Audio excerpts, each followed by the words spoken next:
शुक्लांबरधरं विष्णुं शशिवर्णं चतुर्भुजं प्रसन्नवदनं ध्यायेत् सर्वविघ्नमुपशान्तये दक्षिणामूर्तिसमारम्भां शङ्कराचार्यमध्यमाम् अस्मदाचार्यपर्यन्तां वन्दे गुरुपरम्परां गुरुर्ब्रह्मा गुरुर्विष्णुः गुरुर्देवो महेश्वरः गुरुर्साक्षात् परब्रह्म तस्मै श्रीगुरवे नमः। अज्ञानतिमिरान्धस्य ज्ञानाञ्जनशलाकया चक्षुरुन्मीलितं येन तस्मै श्रीगुरवे नमः। अखण्डमण्डलाकारं व्याप्तं येन चराचरं तत्पदं दर्शितं येन तस्मै श्रीगुरवे नमः। गणपति बप्पा जय Shri Ram.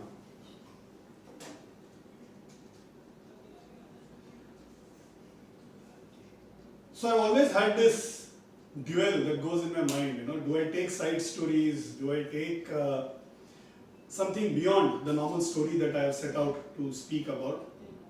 And I've been fighting with myself whether I should do too much of it or what is too much or what is not too much and stuff like that. So I keep taking feedback as well.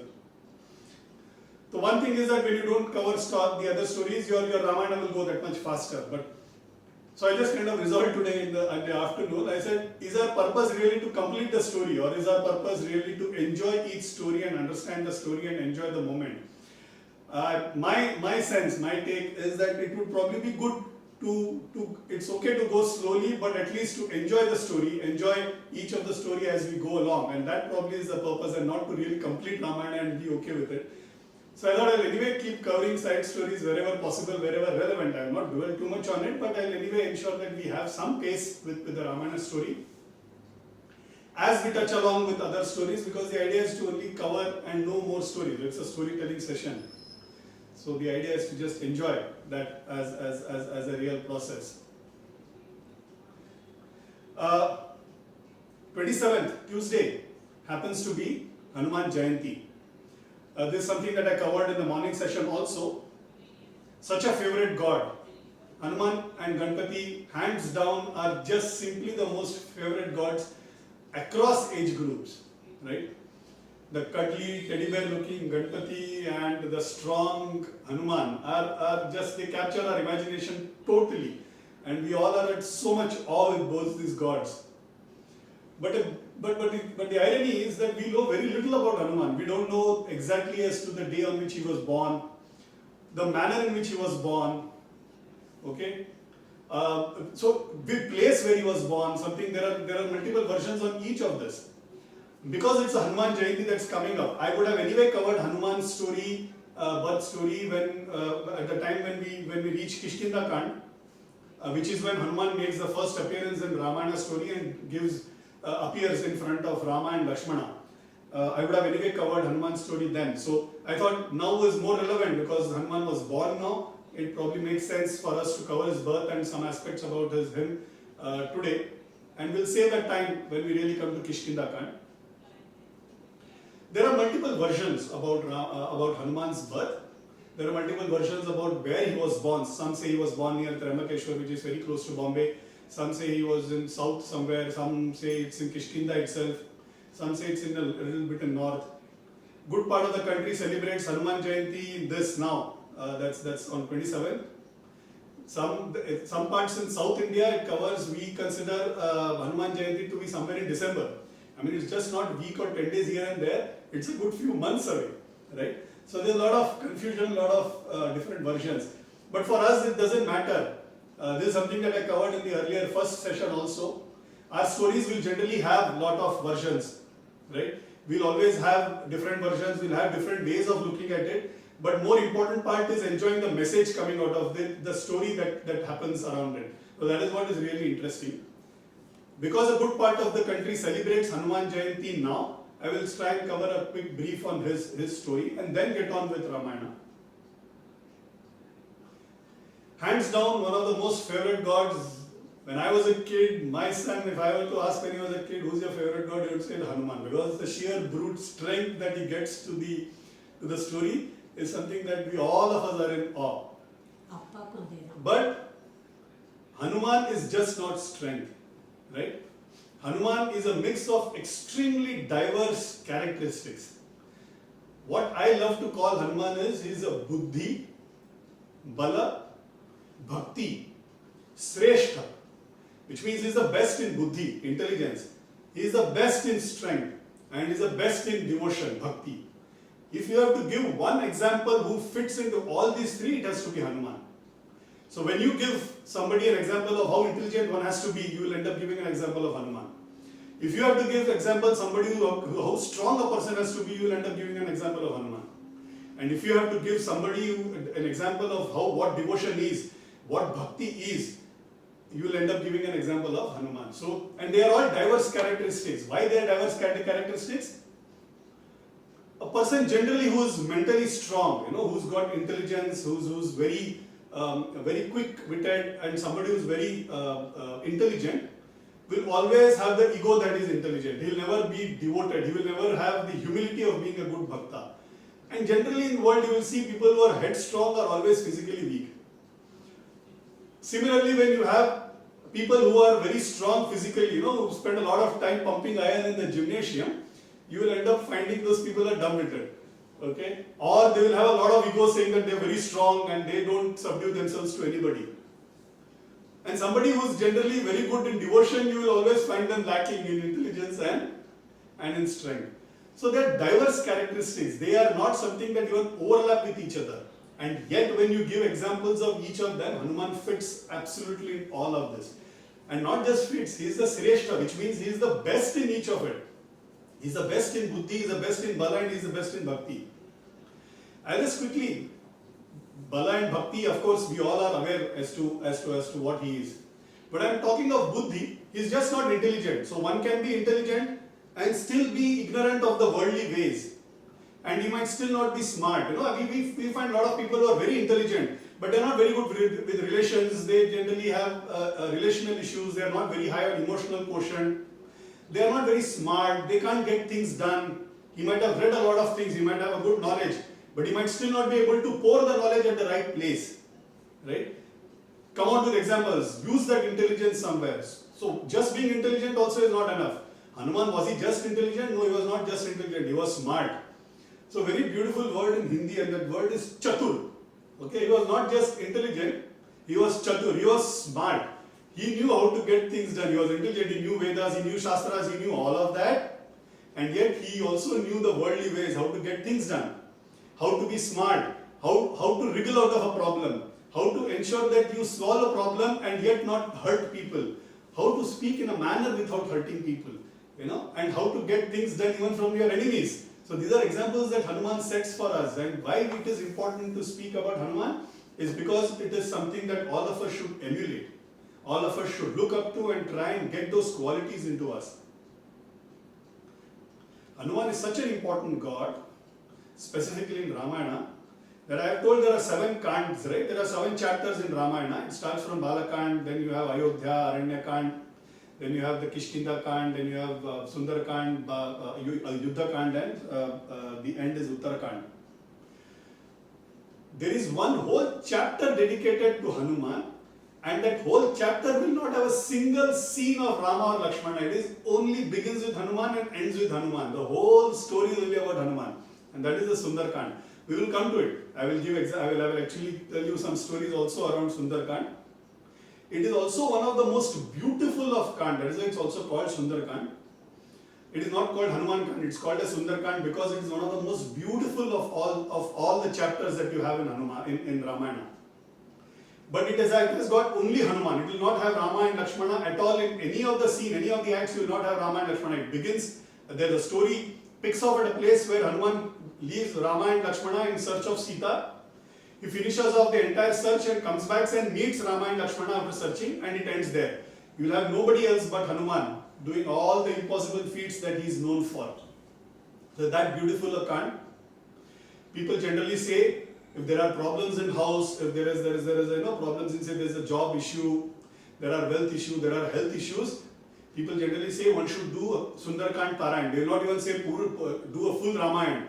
Parayan means to read Sundarakand. Doesn't take too much of time. Specifically if you are doing Valmiki and Ramcharitramanas, you can finish it off in a couple of hours.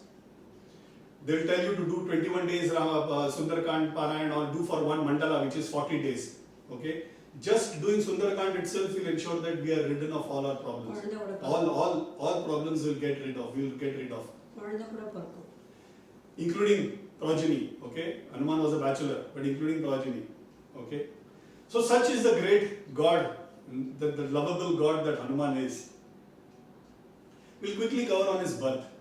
His birth, if you remember, I covered about his birth when Rama, Bharata, Lakshmana and Shatrugna were born. I said there is a link to this story. I will cover a version. So there are a couple of versions around. I will cover a version which Sant Eknath in his Bhavarta Ramayana has given. A very beautiful version, and I will cover that as a version. There is one more version which is a little not so child friendly, so I will not be covering that. So what Sant Eknath says is, so when there was this kheer which was given by the Yagna Purusha to Dasharatha for having done the Putra Kameshti Yagna, which was then given to his 3 wives.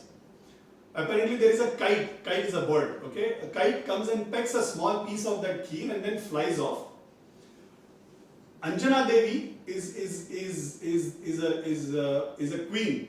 Okay, near Kishkinda there's a kingdom where Kesari is the king and Anjana Devi is the queen. They do not have children. So Anjana Devi is doing a penance to have a child for 12 long years. She does penance. Shiva comes to her, being pleased with her penance. Shiva appears and he says, my own Amsha. So I have covered this in types of avatar.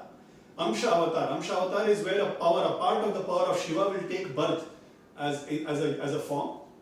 So he says that Amsha avatar of mine will be born to you, and he will have he will achieve greatness and he will achieve great deeds in his lifetime.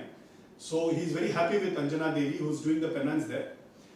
The same time the kite comes flying and it drops the piece of the kheer.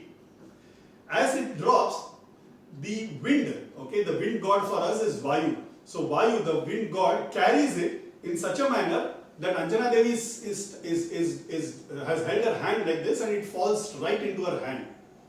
And that she consumes and then she has Hanuman. Right?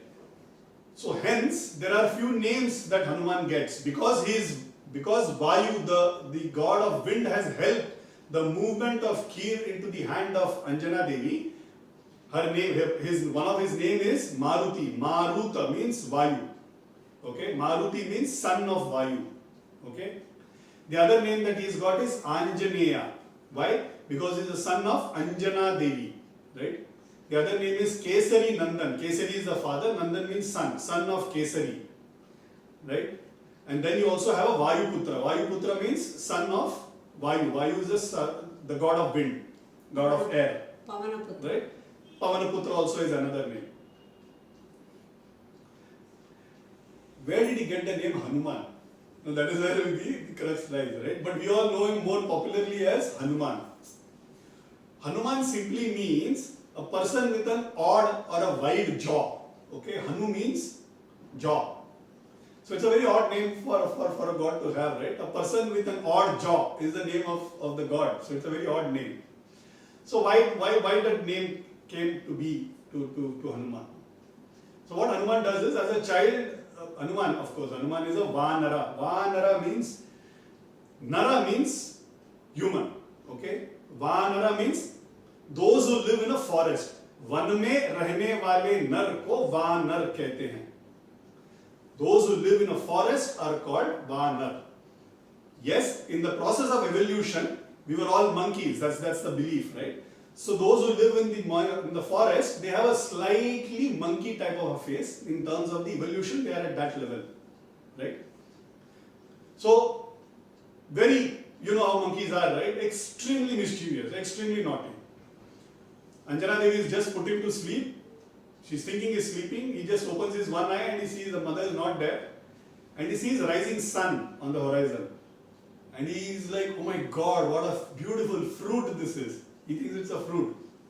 And he feels he should have it. And he straight springs out of his bed and starts flying. Why is he able to fly? Because Vayu is his father, right? Air is his father. So he supports him wherever he can fly. So he simply springs into action and goes into the air and he's now about to gobble the sun itself. So what will happen? The whole world will be put into darkness, right? So Indra, the god, the king of all gods, is suddenly worried that this kid is a mischievous kid, will end up gobbling the entire sun.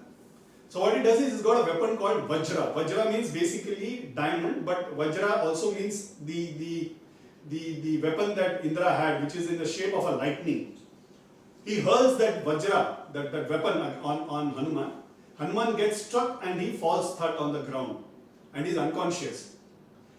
So Vayu, his father, comes to know that this is what Indra has done and he's mighty upset. He said, this is my son, how can you even treat him like that? So he sucks up all the air from the Prakriti, from the nature. And then suddenly what happens? When he sucks up all the air, what will happen? Everybody will start dying, right? Everybody is gasping for air. No oxygen. Similar to what we have now, right, as a situation. So there is no oxygen at all, there is no air, people are gasping for air. Everybody suddenly come to Vayu and say, we are very sorry. You shouldn't be doing this at all. You should ensure that you supply air to everybody. That is your job. You cannot stop just like that. So I cannot do it. You have hurt my son, right? My son is unconscious and I need him to be alive. So everybody then start pacifying him and one by one they start giving him boons. Okay? Indra's first tells, okay, I am so sorry that I did this. I will give him a body and a strength of Vajra. Vajra means the most powerful weapon that Indra had. It's a very powerful weapon. Because he gets a body which is as strong as Vajra, he is then called as Bajaranga Bali. Bali means strong. Bajaranga, the word Bajaranga comes from Vajra. Vajra is the colloquial word. So somebody who's got that strength of a Vajra, of a diamond. Diamond is the toughest known natural element on earth. So somebody is that strong is Bajaranga Bali. So Indra gives that as the boon. Sun says, I will also give him a boon. I will give him a long life. Okay? Nothing will ever happen to him. He will live as long as he wants. Brahma says, I will ensure that none of the astras, none of the weapons which can ever kill him. None of the powerful weapons can ever kill him. The only exception that Brahma asks is that Brahmastra, which is his astra, which is the best of astras, he says at least for 30 minutes he should be bound to it as a mark of respect. But there will be nothing that will happen to him. Okay? That is what is the boon that Brahma gives. Agni gives him the boon that fire will not touch him, it will not affect him. Varuna gives him the boon that nothing will happen to him due to water. He will never get drowned in water at all. Vayu of course says that I will give him a boon that he can fly anywhere at whatever speed. Brahma again gives him a boon that he can grow his size, dwarf himself, also make himself big, whatever. All of that boons he gets. Now Brahma is suddenly worried. This mischievous guy, just few minutes back, he sprung into the air wanting to gobble up sun. Now suddenly we've given him all this power. I don't know what he'll do as he starts becoming a teenager. We know how teenagers are, right? Extremely mischievous and simply will never listen to their parents. So they wanted to ensure that he doesn't become a trouble and starts using the power only when he is a little bit mature to understand it. So Brahma, although all of these people have given him this boon, Brahma requests Vayu that he should not remember any of this. None of this power he will ever remember till such time that a very pious and a nice person reminds him of this power for a good cause. So Hanuman, although he possesses all of this, he doesn't remember any of this. And he doesn't get to use that till such time. It will come, this story will come in Sundarakand, where Jambavant, the bear god, will then release this particular information to him, and then he realizes the purpose of his avatar and stuff like that. But until such time that is of a particular age and he's there to help people, he doesn't remember. So that is the request that Brahma asks Vayu, and Vayu also accepts. He says, okay, I understand. He's a small kid. He'll end up misusing the power than be really of good use for the world. So Hanuman happens to be one of the Chiranjeevi. So what is a Chiranjeevi? A Chiranjeevi is basically a person who will not die. Chiranjeevi means, Chira means to live, to continuous living. Jeevi means somebody who lives continuously. So in our Shastras there are 7 people who are Chiranjeevis, okay, who will live indefinitely for a very long period of time. Ashwathama, Balir, Vyasaha, Hanumascha, Vibhishana, Kripa, Parshurama iti, Sapta iti Chiranjeevi. So there are 7 Chiranjeevis in our scriptures. Ashwathama, son of Drona, Bali, grandson of Prahalad, we covered that in Vaman Avatar. Vyasa, the person who wrote Mahabharata. Hanuman, Vibhishan, younger brother to Ravana, Kripa is a Kulaguru to the Kuru, that is Pandavas and Kauravas, and Kripa and Parshurama. Parshurama is the avatar just before Rama. He is also a Chiranjeevi. Parshurama's story we'll briefly cover. As we now finish off with Hanuman's character, we'll now get into Parshurama's character also. Now he is of an age where he has to get educated. So they all go and find a suitable teacher. To somebody who's this powerful, they need a suitable teacher also. So Brahma suggests that the only person who's suitable to teach Hanuman is Surya Bhagwan himself. But Surya Bhagwan, if you know, doesn't for us, okay, although we are aware that it is the earth which moves around the sun, for our mythology's sake, it is the sun which keeps moving. So sun doesn't remain in a single position. Right? He is supposed to continuously move, and that is his job, that is his responsibility and duty given to him. So when Hanuman goes and requests Surya that I want to become your disciple, he says that's going to be very difficult because I don't sit in a single place. I am on a constant move. He is on a chariot with 7 horses. I cannot be in a single place. So, and there is nobody who can keep on moving with him. You know, he moves at quite a pace. 24 hours he does one circumambulation around the earth. So who's going to be moving at that pace? So he says, don't worry, I can move at that pace. The complete education Hanuman has taken in reverse order, which means if Surya is traveling like this, Hanuman is like this, and reverse traveling backwards, right? So his entire education has been flying and traveling backwards, and he takes his entire education, becomes a very knowledgeable person, full Vedas, Shastras, Puranas, Upanishads, everything. Okay, Hanuman is considered to be the most intelligent, so he learns everything. And as a Guru Dakshina also, he says what Surya says, as a Guru Dakshina, you have to become an assistant to my son. There are multiple versions there. There is also relation to Shani Dev and stuff like that, but there are multiple stories, so I'll make it simple as of now. So he becomes an assistant to his son. Who is his son? Sugriva happens to be Surya's son. In Ramayana, Sugriva is a character who will come later on in Kishkinda Kand. He happens to be Surya's son. Hanuman becomes his assistant. Okay, he's a minister to Sugriva. Okay, so that is the Guru Dakshina that he gives. And then Hanuman then starts off being as a minister for Vali and Sugriva. They are the brothers, okay, Vanar brothers at Kishkinda. He is living his life there. We will let him do that for a while because Rama is yet to come to Kishkinda and meet them. So let Hanuman live his beautiful life there, and we'll catch up at an appropriate time. But I thought I should cover this because it is Hanuman Jayanti, and today before we finish, after we finish our session, and before we start our Hanuman Chalisa, there are about 8-10 shlokas which forms as a Hanuman Stuti. I will try and recite that because we have Hanuman Chalisa, that is Hanuman Jayanti, that is coming up just on Tuesday. Okay, now done with the side story, we will now come to our Ramayana.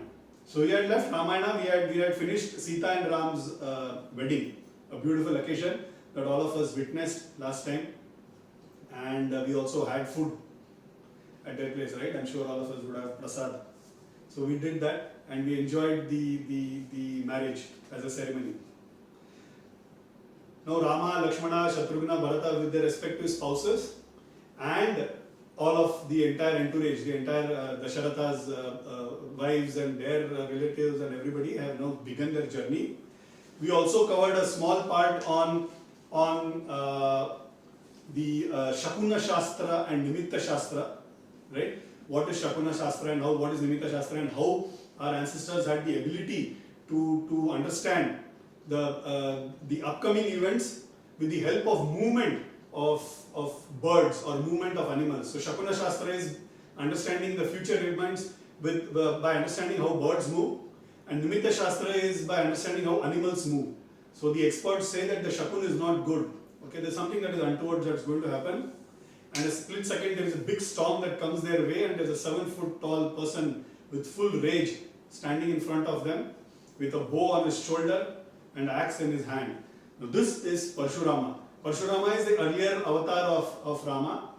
Now one might ask, how can two avatars of Vishnu be in the same scene? How is that possible? So he's God, right? He can do everything. So he is the thing is omnipresent. One of the features for God is that they are omnipresent. Even as Rama has taken avatar here, Parshurama continues to live, and Vishnu is also there and on the milk ocean where he is still managing the affairs of Prakriti. So he can be everywhere at the same time, and that is what the power of God is. And Parshurama is a Chiranjeevi, which means he is going to live on, he continues to live even today, and that's the belief. So who's Parshurama? So let me cover this quickly, because it is an avatara, and it makes sense for me to quickly spend a few minutes on this story as well. So what happens is, there is a rishi called Jamadagni. Jamadagni's father is living with his son Jamadagni and Renuka. Renuka is the daughter-in-law. Jamadagni's father is very upset. Why is upset? Because people are not following Swadharma. The dharma of a Kshatriya is to protect, is not to be an oppressor, is to protect his subject, right? That is the dharma of a Kshatriya. At a particular point of time in the Puranas, it so happens that the Kshatriyas have lost the purpose of their lives, they have forgotten their Swadharma, and they have become oppressors. Because they have the might in their hand, they have become oppressors, and they have forgotten their dharma, that they are supposed to be protecting their people and not troubling them. In this state of mind, Parshurama's grandfather, the Jamadagni's father, he goes and meets Vishnu, and he says there has to be something that has to be done, because there is a lot of disorderliness, there is a lot of problem that the Kshatriyas are causing, and they are not following the Swadharma. Because they have might and power in their hand, they are actually troubling a lot of people, and you have to do something about this. Vishnu for a split moment gets really angry. He's saying, I've created this, there's a whole Prakriti that has got created, and if people are not following Dharma, and the person who is supposed to take care of others himself becomes an oppressor, it is so difficult to fight. In that split moment of anger, there is an Amsha that gets born. And that Amsha is born to Jamadagni, that Rishi's son. The son is Jamadagni and Renuka is the daughter-in-law. To Jamadagni, that particular person is born, and that child is Parshurama. So you have to remember this, the reason I am giving you this background is because Parshurama is anger embodied. Okay? All avatar, all Nimitta avatar or all Apurna avatar have a particular aspect of a god which takes birth. Okay? Amsha avatar, for example, Hanuman. Hanuman is intelligence and strength of Shiva that was born. Right? Shiva has got a lot of other qualities. Right? Vishnu has a lot of other qualities. The sense of justice was born as Vamana avatar. Right? The sense of protection, that he has to protect his followers, his people who are devoted to him. Right? That was Narsimha avatar. Right? So each avatar will have a particular form, a particular aspect of the god taking an avatar. The anger of Vishnu, that split second anger that comes out, takes the form of a child, and that becomes Parshurama. So Parshurama is born, but Parshurama is a person with an extreme angry set of mind, because his anger embodied, right? Anger portion of Vishnu has taken birth. But extremely devoted to his parents. Matru Bhakti, which means bhakti towards mother. If at all there is an example given, it is always Parshurama. His devotion to mother was its extreme. Okay? I will not get into too much of details. But what happens is, the king who is ruling at that point of time over there with his capital city called Mahishmati. Sounds very familiar for all of us. It is from the picture Bahubali, right? Jai Mahishmati. So there is a city called Mahishmati near Bhopal, which is still there. Okay? So there is a king called Kartivirya-Arjuna. His name is Arjuna, but is Kartivirya-Arjuna, also called as Sahasrabahu Arjuna, which means it seems he had the strength of 1,000 hands. He actually had 1,000 hands probably. Okay, so when you see Sahasrabahu Arjuna on Google, you will actually find pictures with 1,000 arms. Okay, he had strength of 1,000 arms. Now this Kartivirya Arjuna technically is an avatar of Sudarshan Chakra. Okay. So in Apurna avatar also, there are two types of avatara. One which is called the Shakti avatara, and then there is something called the Shakti Aveshya avatara. Parshurama was a Shakti avatara in the Apurna avatara, and Kartivirya Arjuna was the Shakti Aveshya avatara. So he was only a very minuscule part of the godliness. But Kartivirya Arjuna had become an oppressor. So he's living with his multiple wives and he's enjoying, and he's on the banks of Narmada. And one day what he does apparently is so strong that he goes and sits in Narmada, and with his 1,000 hands he just stops the flow of the entire river and makes it like a bathtub for his wives to take bath. Can you imagine that? Just imagine mentally. So he's sitting in the middle of the river, and with his 1,000 hands he just stops the flow of the entire Narmada river. Narmada river is a ferocious river. He stops the entire flow of the river. So downstream there is no water going, it's only upstream, and causes like a pool for his wives to take bath. That is the time when Ravana is doing his morning ablutions, he is doing his morning puja, and comes flying from Lanka to take a dip in Narmada river. Ravana comes to Narmada and he finds that there is no water at all, and water is an important part in our puja. That every puja will have a water element in that. So he is in search of water, he is not finding, and he finds this Kartivirarjuna is completely blocking the entire thing. So he goes and has a battle with Kartivirarjuna. Kartivirarjuna subdues Ravana. Kartivirarjuna is so powerful that even Ravana is nothing in front of him. Ravana gets defeated, he is crestfallen, and he goes back. Forget this story for a moment. The reason I gave you this story is because it will have a link as we go ahead in the story. He is this powerful. So once he comes to Jamadagni's, that is Parshurama's father's ashram, and there, typical to what we found in Vishwamitra's case also, he finds a cow, Kamadhenu, which has the power to give everything that you ask for. And he says, I want this cow anyhow. Jamadagni says, no, we cannot give this cow, this is for safekeeping. I mean, I don't own it, it's owned by Indra, and I'm just safekeeper here. But Kartivirarjuna takes it by force and he takes it away. Parshurama comes to know about this. Now, Parshurama is actually born as Rama, okay, that is his name. But because there is a rishi who gives him the Parshu, Parshu means an axe, okay, axe is his weapon.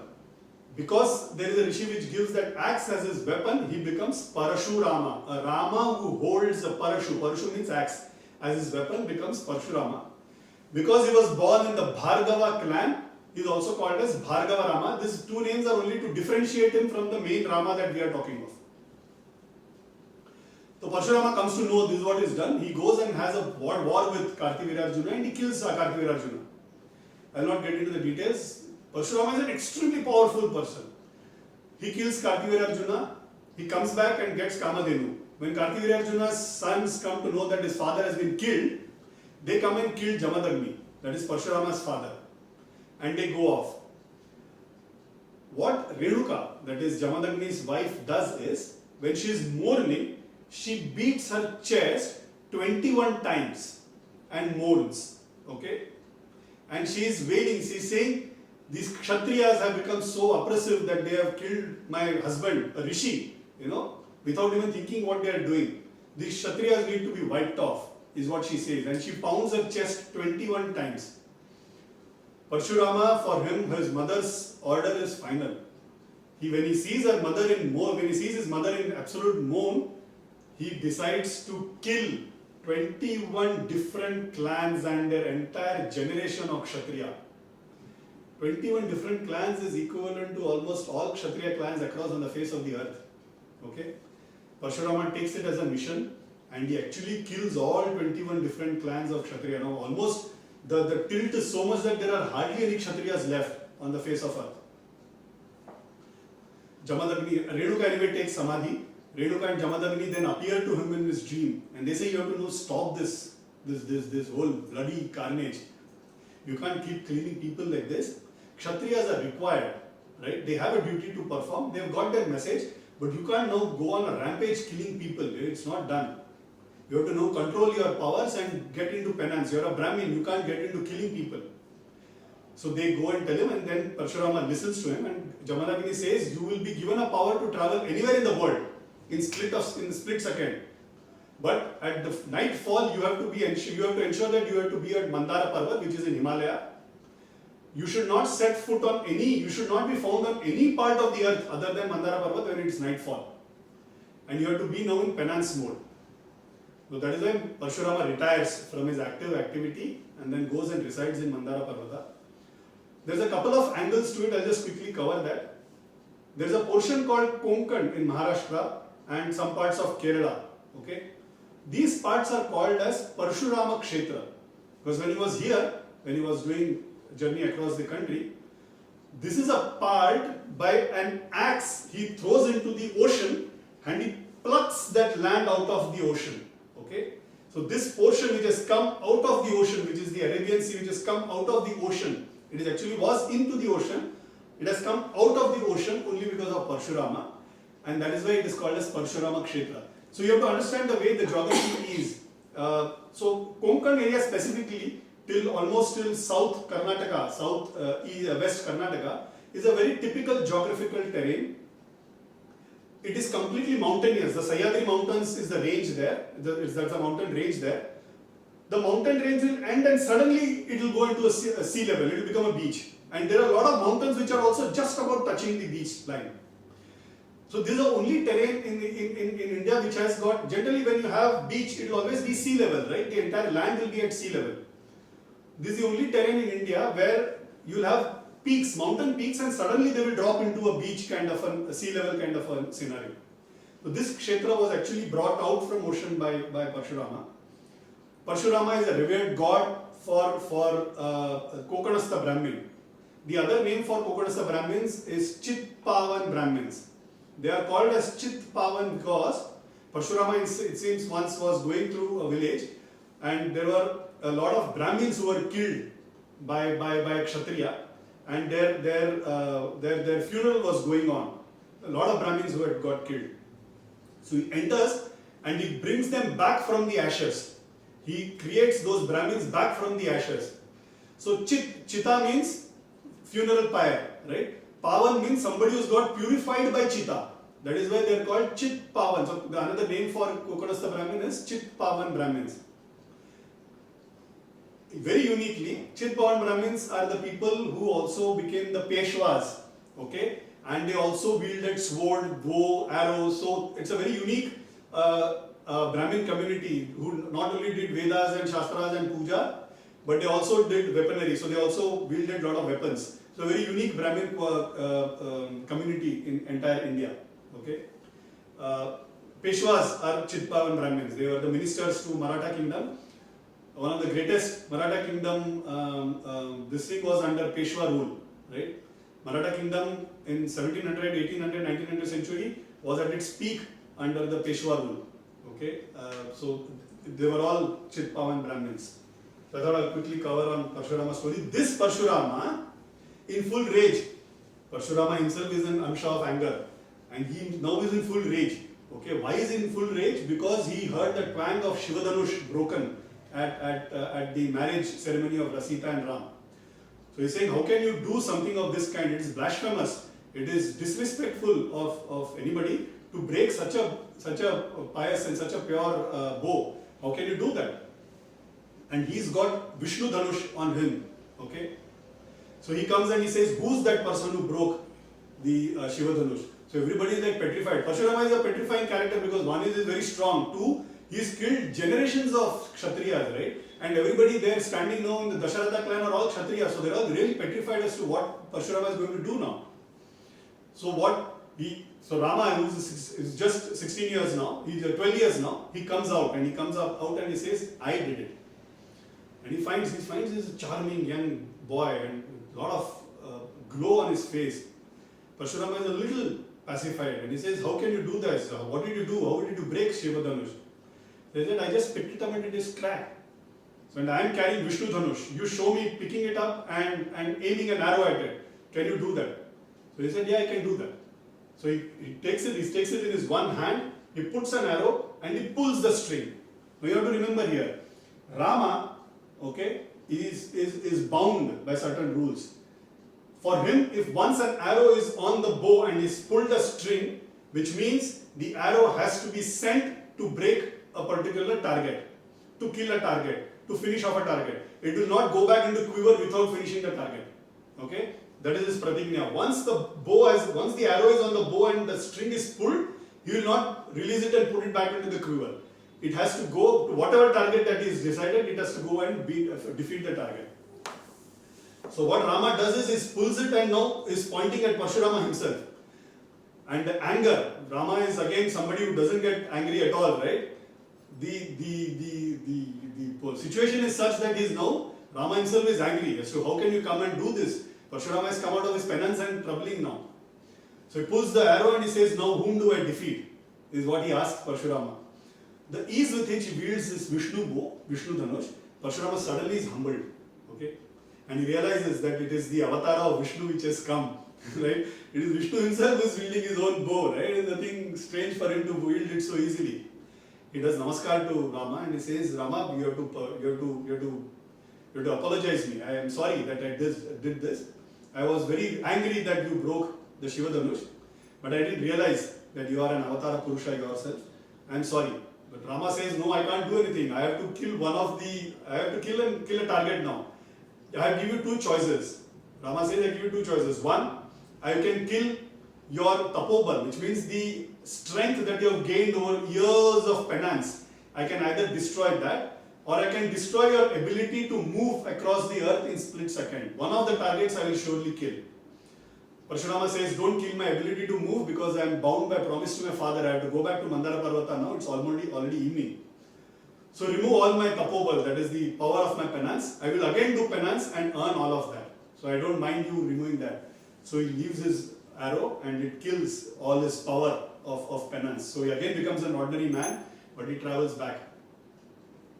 Parshurama is a very interesting character. He also finds mention in Mahabharata. I'll quickly cover this because Mahabharata again is an interesting part. Mahabharata, Parshurama becomes the guru to Bhishma, he becomes the guru to Karna, he becomes the guru to Drona. All three Atimaharathis, I will cover at some point of time what an Atimaharathi is. All three Atimaharathis on the Kauravas side were actually trained by Parshurama. Okay? So all of them are Parshurama Shishyas. There's a beautiful battle that happens between Parshurama and Bhishma. Of course, all of that is not irrelevant today. It's a part of Mahabharata. All interesting stories. Parshurama has got a lot of interesting stories around. So this is a story of Parshurama and his Garva Bhanga, which means Garva means ego, Bhanga means breaking it down. So he is now humbled, right? Now Parshurama is humbled. Now when they see Parshurama, when the Devas, Gandharvas, Yaksha, Kinnar, who are all troubled by Ravana, when they see Parshurama's ego when Parshurama being humbled, they all sigh a relief. Ah, okay, now we are relieved. Now why do they do that? Because when Vishnu tells that I am going to take an avatar as Ram to kill Ravana, they all are thinking that he will come with all this force, as Vishnu will come and take birth. But Vishnu says, no, I am going to take a birth as a normal human being. Okay? With all the frailties, all the weaknesses of a human being, I will live a normal life as a human being and lead and show how a normal human being is supposed to live life as. With no special powers, I will live. They're all worried now because Ravana is a very powerful enemy, right? And how do you defeat a powerful enemy when you don't carry such powerful skills? If you are a normal person, you can't kill a powerful enemy. But Vishnu insists that I will be born as a normal human being with no special powers and I will not display any of my special powers in this avatar. I will go as a normal human being, I will enjoy the pleasures of being a normal being, I will go through the sorrow of being a normal human being, and that is what I will be in the entire period as Rama. But the moment they see Rama humbling Parshurama, they are now relieved. Why they are relieved? So it is a mathematical equation. Kartivirya humbled Ravana. Parshurama killed Kartivirya and Rama humbled Parshurama. So if A is greater than B, B is greater than C is greater than D, which means A is not automatically greater than D. Which means what? Rama can subdue or even kill Ravana. So that is a belief, that is a relief that they get. Okay, now it is okay. This avatara is something that we can trust on. Although he is a normal human being, he is so powerful that he can kill or subdue Ravana because Kartivirya humbled Ravana and Parshurama killed Kartivirya and he very effortlessly subdued Parshurama. Okay, so now the gods are all relieved and they now are ready to watch the Leela as it progresses. So this happens, Parshurama Bhanga happens, Parshurama Garva Bhanga happens, and they all now return to Ayodhya. Okay, after returning to Ayodhya, then there is a fast forward. Okay, so they spend 12 happy years. Rama, Sita, as a young beautiful couple, they spend their happy years in Ayodhya with all the pleasures of being a prince nominate, is a prince in making of a king. As a princess, Sita is enjoying. So they are living a very beautiful, happy life for 12 long years before sorrow strikes them. Ramayana doesn't talk anything of this 12 years. They just fast forwards Parshurama Garbhabhanga and cut to scene next is 12 years down the line. Now what has happened 12 years after? Basically now Rama is 24, okay, and Sita is 18. You have to remember this. And now the story starts. This is where the Ayodhya Kand starts. Okay, it's a very small Kand, but this is where the Ayodhya Kand starts. The Bala Kand is done with. Now, what happens is, Dasharatha, now that Rama is 24 years, Dasharatha has ruled for 10,000 years and he's now tired, he's an old man, right? He's tired of ruling, being actively participating in the administration of the country and the city and getting complaints and resolving them. So he's not tired. So now he wants to take it easy, enjoy his retired life. So now he thinks that Rama, this is the right time for Rama to become the Yuvaraj, right? So before becoming the king, you have to become the Yuvaraj. Okay, so you have to become nominated as a Yuvaraj. So he calls for Darbar. Although these people were autocratic, although they were kings, they had a democracy within that. So he calls a Darbar, he calls a lot of important ministers and common people into that meeting. And he puts up a question. He's saying, I am thinking of making Rama as Yuvaraj. What is your opinion? Everybody agrees to it without a single exception. But Dasharatha doesn't want to do that. He wants two things. One is he wants to hear some praise about his son also. It's something typical of every parent. They like to hear their children being praised. At the same time, he also wanted their genuine feedback. He doesn't want somebody telling Rama is okay for Yuvraj only because Dasharatha is the king, otherwise you will get beaten up. He doesn't want that to happen. So he wants them to tell them the actual reason why Rama should become the next king or be nominated as a Yuvraj. Everybody is giving the reason. Rama is very powerful. Rama is a person who lives by dharma.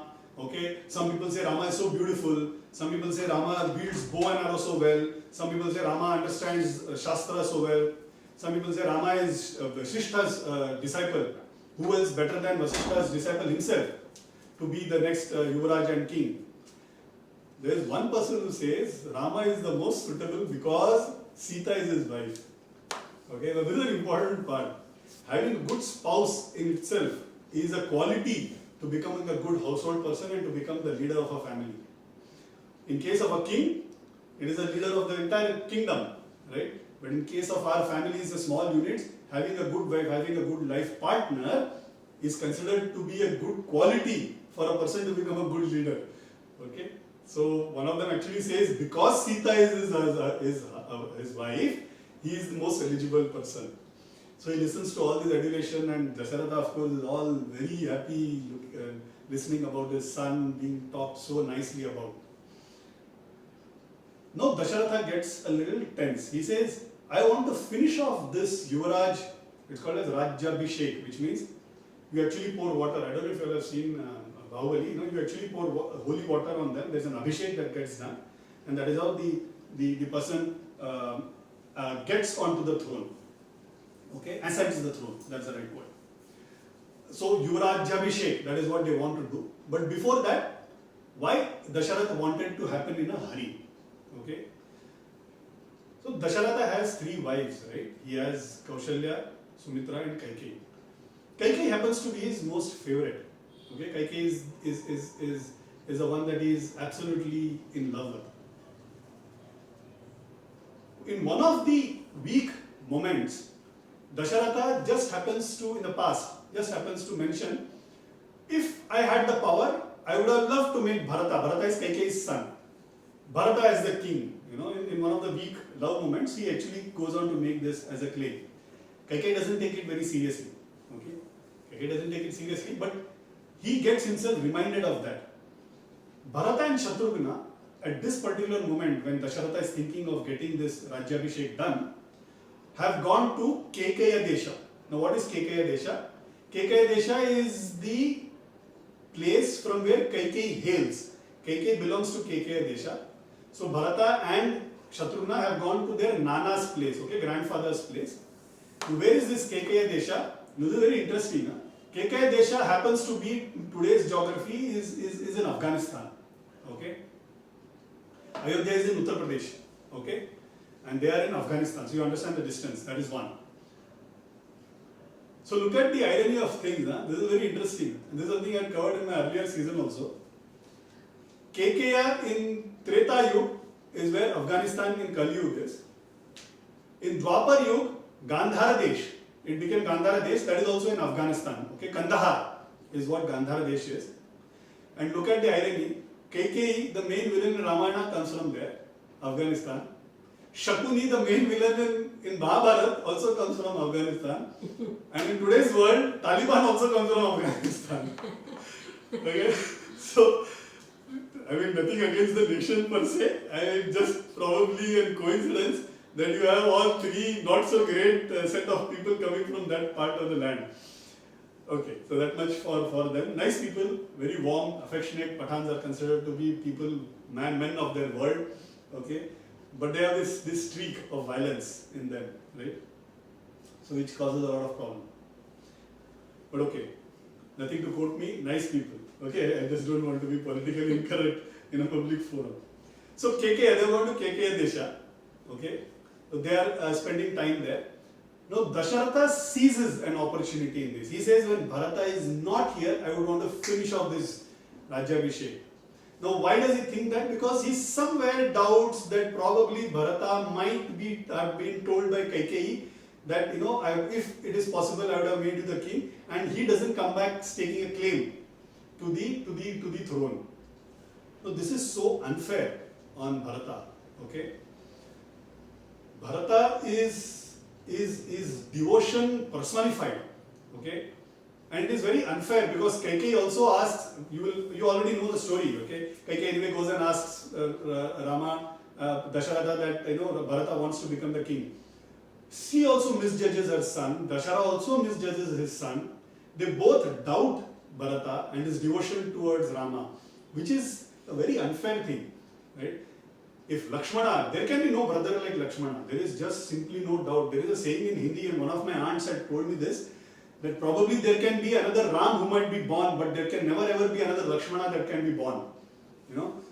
That kind of brotherly devotion, that kind of affection, loyalty, and to ability to stand by his brother is unparalleled in any Puranas, okay, in any history. That is the kind what Lakshmana is. So if Lakshmana is God, Lakshmana is treated as God. Lakshmana is called as Lakshmana Swami in South India. Rama Swami, Lakshmana Swami, he is God equivalent. But Bharata is not a God, he is devotee. Okay, he is greater than God because he is a devotee. So Bharata's approach towards Rama is like a devotee, like a bhakt. But unfortunately, both parents, father and mother, doubt him, right? Which is very unfair on their part to really do that. But Dasharatha gets this point, he says, what if Bharata comes and claims, I want to finish off this before Bharata comes back from the Kekaya Desh.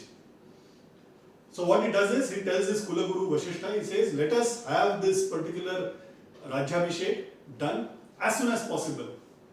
As soon as possible is ASAP in our language, right?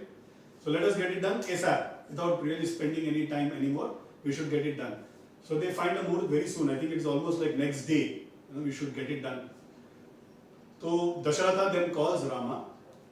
It's almost 7. So let me end this session it's almost 8. Let me end this session in a good juncture so that we have interest that remains with us in the upcoming time. So he calls Rama and he says, we have decided, all elders and all the knowledgeable people in this kingdom have decided that you have now to become the next king. So we are going to make you an Yuvraj.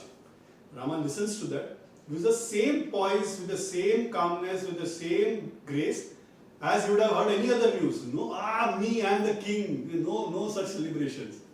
Rama is poise personified, right?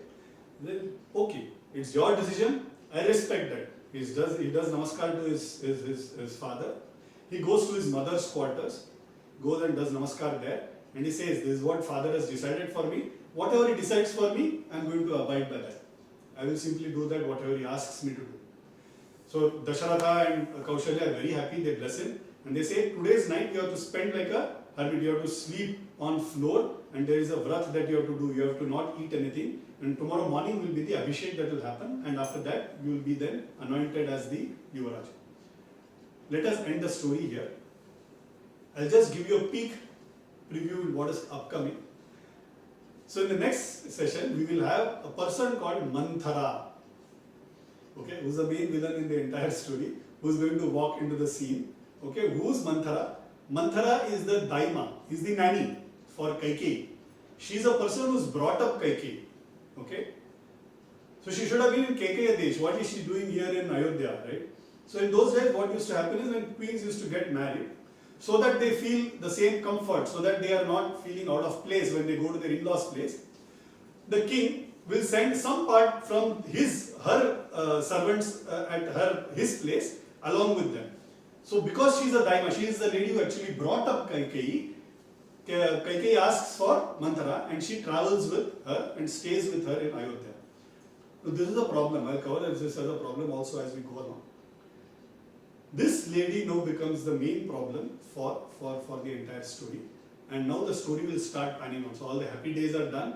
Now the sorrow days will start for some more time. So we'll end the story here with the entry of Manthara and leave it, and then we'll catch up our story in the next session, that is next Sunday. I promised to cover a quick Hanuman Stuti and recite that. It will not take more than a couple of minutes, but just allow me to do that. And then we'll cover the Hanuman Chalisa, if that's okay with you. Shri Hanumanashtakam Atha Hanumanashtakam Atulita Baladhamam Namami Swarna Shailabadeham Namami Dhanujavana Krishanu Namami Jnaninamagraganyam Namami Sakala Gunanidhanam Namami Vanaranam Namami Raghupatim Priyam Bhaktam Namami Vatajatam Namami Anjananandanam Veeram Janaki Shokanashanam Kapishamakshavattaram Vande Lanka Bhayankaram Manojavam Marutatullya Vegam Jitendriyam Buddhimatam Varishtham Vatatmajam Vanarayuta Mukhyam Shri Ramadutam Shirasa Namami Ullanja Sindho Salilam Salilam Yahashokavanhim Janakatmajayaha Adayate Naiva Dadahalankam Namamitam Pranjalihi Anjaneyam Anjaneyam Atipathalananam Kanjanadri Kamaniya Vigraham Parijata Tarumula Vasinim Bhavayami Pavamananandanam Yatra Yatra Raghunatha Kirtanam Tatra Tatra Kritavastakanjalim Bashpavari Paripurna Lochanam Marutim Namatarakshasantakam Buddhir Balam Yashodhairyam Nirbhayatvam Arogata Ajadyam Vakpatutvam Cha Hanumat Smaranat Bhavet Sarva Kalyana Dhataram Sarvapad Ghanavarakam Apara Karunamurtim Anjaneyam Namamyaham Anjana Garbhasambhutam Kumaram Brahmacharinam Dushtagraha Vinashaya Hanumantam Upasmahe Shri Ramaduta Mahadhira Rudravira Samudbhava Anjana Garbhasambhutam Vayu Putra Namostute Asadhya Sadhaka Swamin Asadhyam Tava Kim Vada Ramaduta Kripa Sindho Matkaryam Sadhaya Prabho Sarvarishta Nivarakam Shubhakaram Pingaksham Kshapaham Sitanveshana Tatvaram Kapivaram Kotintu Surya Prabham Lanka Dvipa Bhayankaram Sakalatam Sugriva Sanmanitam Devendradi Samasta Deva Vinutam Kakusta Dudam Bhaje Goshpadi Kritavarshim Mashaki Kritarakshasam Ramayana Mahamalaratnam Vandeya Nilatpajam Yadaksharappada Bhrashtam Matrahinam Tu Yadbhave Tatsarvam Kshamyatam Deva Vayu Putra Namostute Visarga Bindu Matrani Padapadaksharani Cha Nyunani Cha Triktani Kshamasva Pavanatmaja. Thanks. I'll just cover a couple of meanings in one of these. One is this Buddhir Balam Yashodhairyam Nirbhayatvam Arogata Ajadyam Vakpatutvam Cha Hanumat Smaranat Bhavet. So who's Hanuman? His Buddhi, Balam, Yashodhairyam, Buddhi, intelligence, strength. Yash means fame. Dhairya means he's daring. Nirbhayatvam, Arogata, make me also as daring. Ajadyam Vakpatutvam Cha. Ajadyam means agile. And agile not only physically, agile even in his thinking. He thinks at his speed, he'll be quick. You know, there's a problem that comes up, he will quickly find a solution to that. He's agile not only physically but also mentally. Vakpatutvam cha, which means Vak means speech, Patutvam means expert. He's an expert in speaking. He will speak in a manner that is appropriate to the occasion. Somebody who is an enemy, he will be strong, he will be firm, he will be polite but firm. Somebody who is a friend, he will be very soft. Somebody who's being nasty to him, he will be soft, but he'll also ensure that he'll send a message through. So somebody is very politically correct, but will ensure that the message goes through. Now that is Hanuman. I wanted to quickly cover on that shloka. We will now cover Hanuman Chalisa. I'm sorry, I've already exceeded the time by almost 10 minutes and we'll need about 4 minutes to do Hanuman Chalisa. Any questions? Otherwise, we'll go to Hanuman Chalisa now.